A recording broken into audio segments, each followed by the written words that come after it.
פלז'נסק, מחבר האמרה עד רבתן בליבנו שנראה כל אחד מעלת חברנו.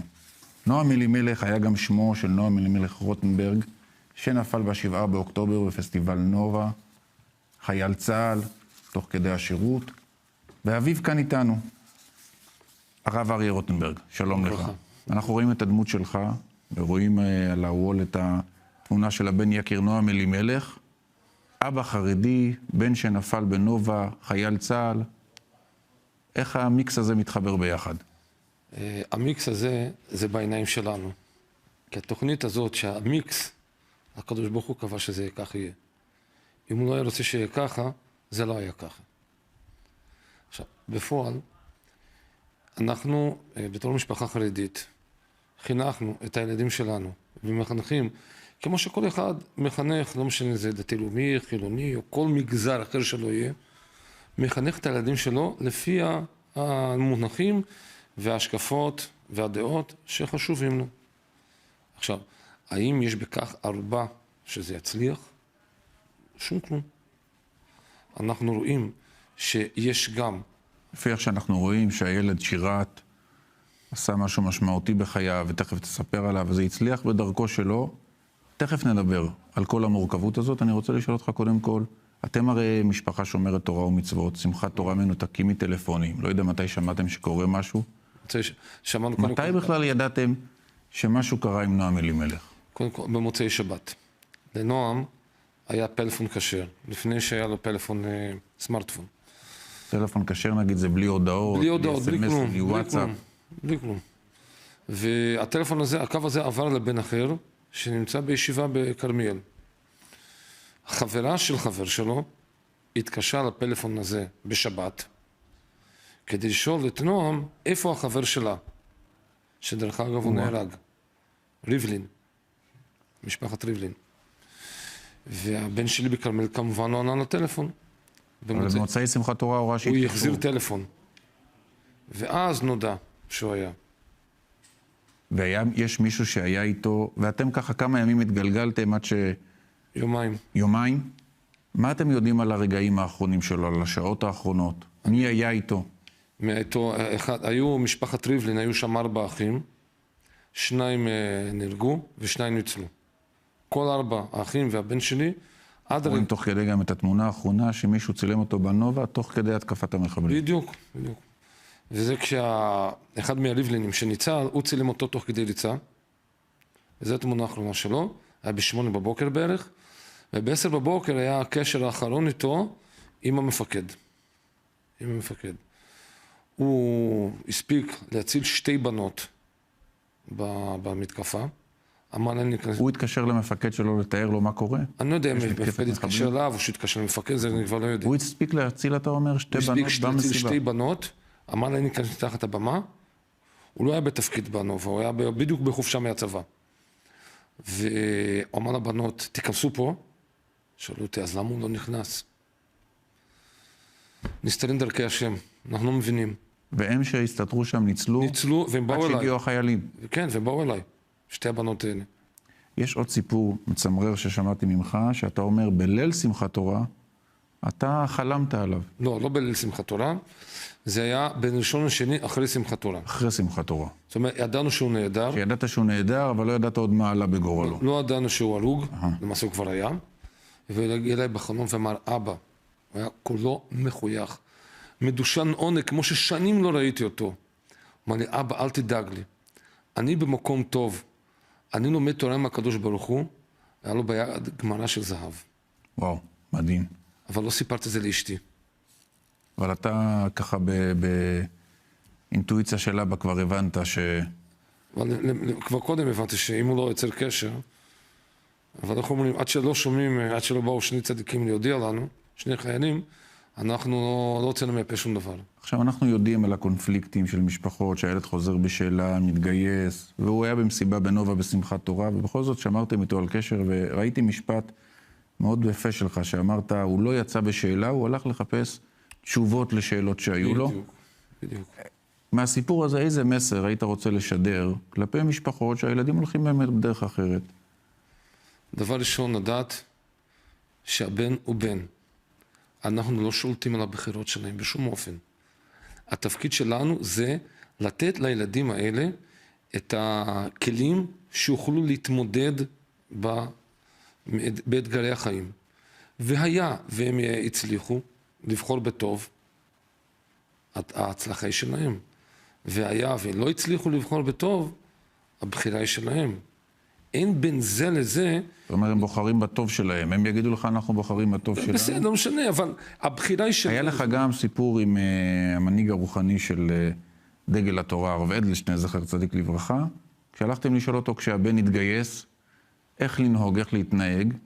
הרבה לפני, כשהוא התחיל את היציאה שלו לדרך החדשה. והתשובה שלו אולי, אם יש לנו ככה צופים חרדים שהם מתלבטים בדברים כאלו בתוך המשפחה שלהם, כדי שהם יקשיבו לתשובה. אז הוא אמר לי ככה, אתה תיתן לבן שלך רק חום ואהבה.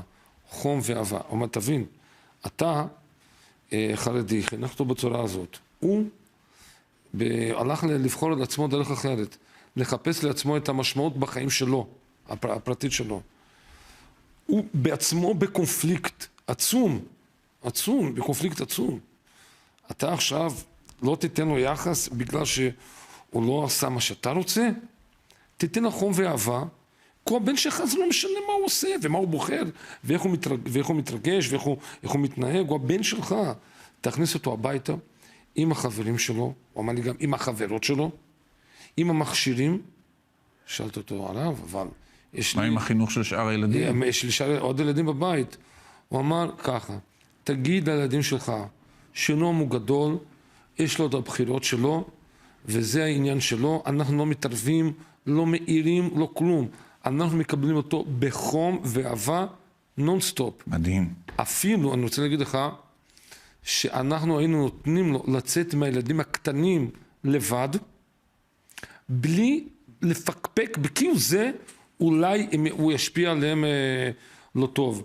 כי שמחנו עליו לגמרי, כי העניין שלו זה לא היה קטע דתי או משהו כזה, העניין שלו זה לחפש את הזהות שלו. תגיד, וליוויתם את התהליך של החיול שלו, באיזו יחידה הוא שירת, מה הוא עשה? הוא הרי היה חייל בחופשה, נכון? הוא לא היה קרבי. בסדיר. הוא לא היה קרבי. הוא הלך... איפה הוא שירת? בחיל תקשוב בקריית מלאכי. בחיל תקשוב, כי הוא רצה ללכת לצבא בשביל ללמוד מקצוע. הוא אמר, אם אני אלמד מקצוע באוניברסיטה או בלימודי תעודה אחרים, זה לא יהיה אותו אפקט, אותו השפעה, כמו שאני לומד, אני גם ניסיון בצבא וגם לימוד בצבא. בסוף, איך אומרים אצלנו, נסתרות דרכי הקל, בסוף הוא היה הכי קרבי שיש, ואתה אומר, הציל שתי בנות. שם שתי בנות תוך כדי זה בסוף מה שאנשים הולכים לשרת בשביל להגן על תושבי הארץ הזאת, והוא הגן עליהם בגופו. יש עוד תמונה שאני ראיתי מהשבעה שלכם, שהגיע לנחם יאיר לפיד, ואני הבנתי שאתה זה שביקש ממנו להגיע. אני ביקשתי, בכוונה תחילה. ספר לי על זה. זה בכלל.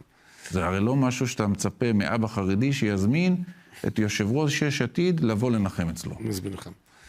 הגיע אחד אנחנו רואים את התמונה על הוול של יאיר לפיד מנחם אצלכם בשבעה. כן, אני אסביר לך. הוא הגיע אחד החברים שלי, הרי אני יליד חוץ לארץ, אני יליד ברזיל. שומעים על המבטא הזה, מבטא, כן. והייתי כיפה סרוגה כשבאתי משם. החלפתי מהסיבות שלי, בלי להיכנס לפרטים. אבל לא הזנחתי קשר עם אף אחד מהחברים שהמשיכו בדרך הזו. כי מה זה קשור מה שאני חושב, מה שהם חושבים, לחברות ולידידות. ואז הגיע חבר, אמר, תשמע, תפסו אחד המחבלים, אמרו, למה עשיתם דווקא עכשיו? ראינו הפגנות, ראינו פילוג, רפורמה, בלפור וכאלה דברים. אותו המחבל אמרתי לעצמי, וחברים אמרו, חייבים עכשיו לעשות מתקפה, כי העם לא באחדות. אמרתי, איך אני בשבעה, במקום שלי, יכול לבטא אחדות? אמרתי, ביקשתי מחבר שהוא עסקן, תזמין בבקשה את יאיר לפיד. והוא נענה מיד. מיד. הגיע. דיברתי ביום רביעי בלילה, והוא הגיע ביום שני. שאלו אותי, תגיד, למה הזמנת אותי? אמרתי, נו, תשמע, אתה יהודי ואני יהודי, נכון? יופי. אתה בחרת לחיות לפי הערכים שחשובים לך, שחינכו אותך, ואני בחרתי לפי הערכים שחשובים לי. אבל זה שאני חושב אחד ואתה חושב ב', א', ב', זה סיבה שאנחנו צריכים לריב. אנחנו בסופו של דבר אחים. בסדר, אז אתה מגן על האינטרסים שלך, והאנשים שאני בחרתי בהם מגנים על האינטרסים שלי. זו סיבה שאני בכסח כל הזמן, נריב כל הזמן. ומאז חלפה למעלה מחצי שנה, ואנחנו רואים שהשיח שהיה לפני הפגנות, ואיך שכל קבוצה מדברת על השנייה, די חזרנו לאותה נקודת התחלה. איך אתה מרגיש בימים האלה, ומה המסר שהיית רוצה להעביר לצופים שלנו, לפוליטיקאים שיושבים כאן? אנחנו בבניין הכנסת. אוקיי, אני אגיד לך דבר אחד. מה שאנשים בוחרים לדבר או להביא לשיח, אני לא אחראי על מה שאנשים חושבים או מרגישים. אבל אם אתה שואל אותי מה אני הייתי רוצה למסור להם, יש הרבה נושאים שנויים במחלוקת עכשיו, שלא צריך להיכנס אליהם במסגרת הזאת. אבל אני מבטיח לך, שאם אנשים היו מכבדים אחד את השני בתור בן אדם, תעזור מה הוא חושב. כתוב בקורבנות, לעולם יהיה אדם אל השמיים. שואלים ומפרשים, למה כתוב לעולם יהיה אדם אל השמיים? תכתוב ישר, לעולם יהיה אל השמיים. מה זה אדם? קודם בן אדם. קודם בן אדם. בן אדם פשוט דבר, תכבד את השני באשר הוא צלם אלוקים. אתה חושב שהדרך שלו משפיע לרעה, תעשה את כל מה שאתה רוצה בשביל להגן על האינטרסים שלך, אבל בכבוד. כי ברגע שאתה מכבד בן אדם, הוא פתוח לשמוע, או להסביר את עצמו, אבל ברגע שאתה מתקיף, אז הוא אוטומטית ננעל, ואיך אומרים, התקפה זה ההגנה הכי טובה. בעצם הצוואה של נועם אלימלך זה להתנהג כפי שאתם התנהגתם איתו בחייו. לדעת לחיות אחד עם השני. בדיוק. אריה רוטנברג, ריגשת אותנו. תודה רבה לך.